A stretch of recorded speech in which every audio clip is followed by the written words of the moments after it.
The total garden bed is 20 inches high or deep, and we're going to use 6 inches of gravel on the bottom. Now technically you can go deeper than that, but what we've found is that soil holds an incredible amount of water, and because this isn't a greenhouse and we're growing 3-4 seasons a year, we've found just through experimentation that we'd rather have more soil than gravel, just from a nutrient cycling perspective. And just because you have less gravel doesn't mean you actually store less water. The soil holds an incredible amount of water if it's got good organic matter in it. Alright, so now we're just going to fill up the garden beds.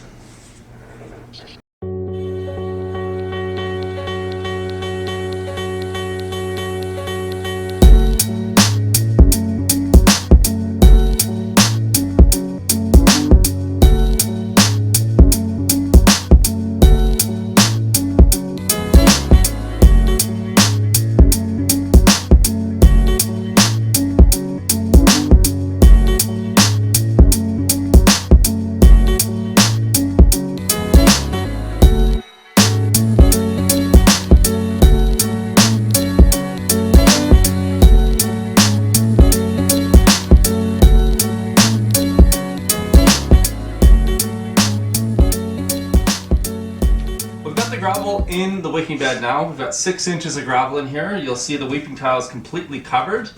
We've got our fill poured over here, and now we want to put some landscape fabric over top of the gravel to stop the soil from pugging it up.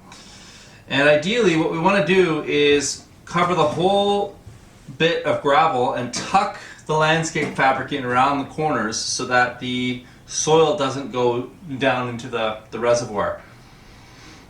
The reason the gravel works as a wicking medium is twofold. One, the gravel themselves have a 33% pore space, which means that if there's 100 liters of gravel in here, there's actually going to be 33 liters of water between the gravel. So that's where the reservoir comes from. And then there's actually capillary action. The water will actually move its way across the surface of the stone and provide a little bit of pressure just up into the bottom part of the actual soil itself, which is where the wicking action occurs. So water will transfer from the bottom of the bed all the way up through the soil surface. And then the plants, once they get planted in the top of the wicking bed, will actually send their roots down as well. And it's not that we don't want the roots going into the gravel, it's more that we don't want the soil and the gravel mixing together, which is why we use this landscape fabric.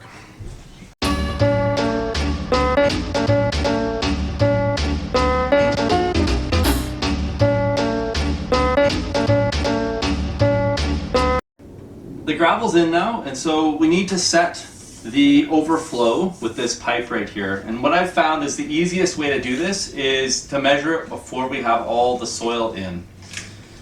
So what I do is take the tape to the top of the container and measure down until I see the surface of the gravel. And it's okay if you're slightly below the top surface. In other words, it'll start spilling before it's completely full. And so I'm reading 13 inches right there.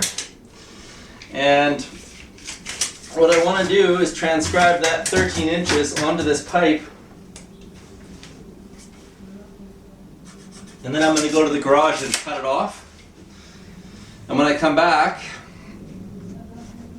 this will be the perfect height to ensure that this container does not end up becoming a bathtub and killing all my plants. Now we've got the cut piece of pipe, so I'm going to just stick it in there to the elbow. And one of the nice things about not having glued any of this is that if I want to drain the wicking bed, there's a little bit of water in there right now, I can literally just pull that off in the event that I ever need to service this. So it's really, really easy to drain. I can also just rotate this down if I need to. You'll notice it's not really dripping either. Okay, so now we're ready to fill it with soil, and then we're going to plant it out.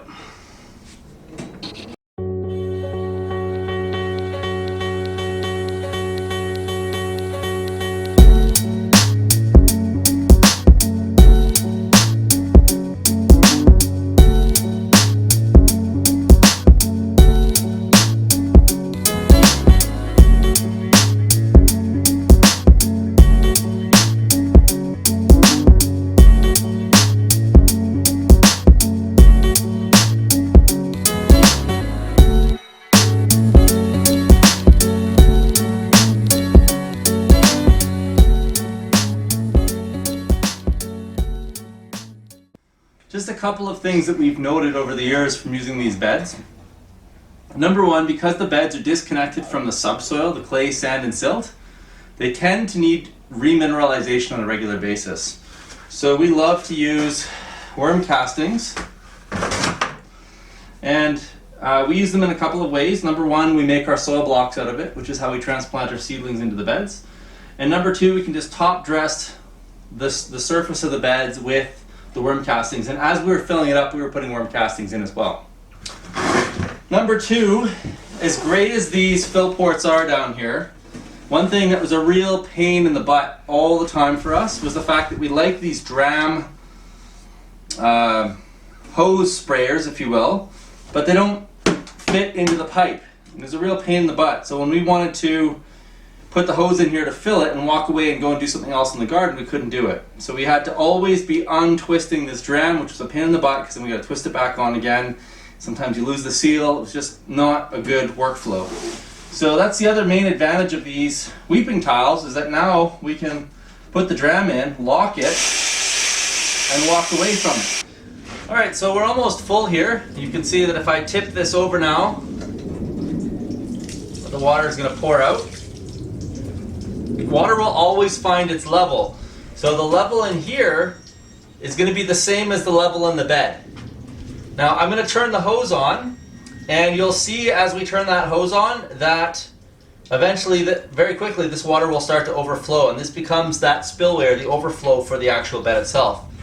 Now, one other observation, now that we've filled this up, I've noticed that there's a bit of a drip down here. So the pipe's not sealing perfectly.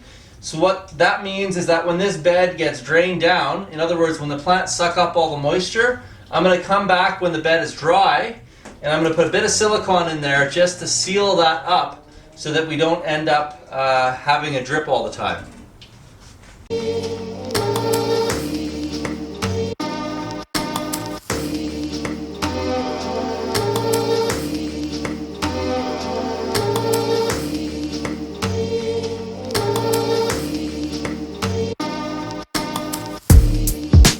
So this water will continue to overflow until the level in the bed is even with the top of this pipe right here.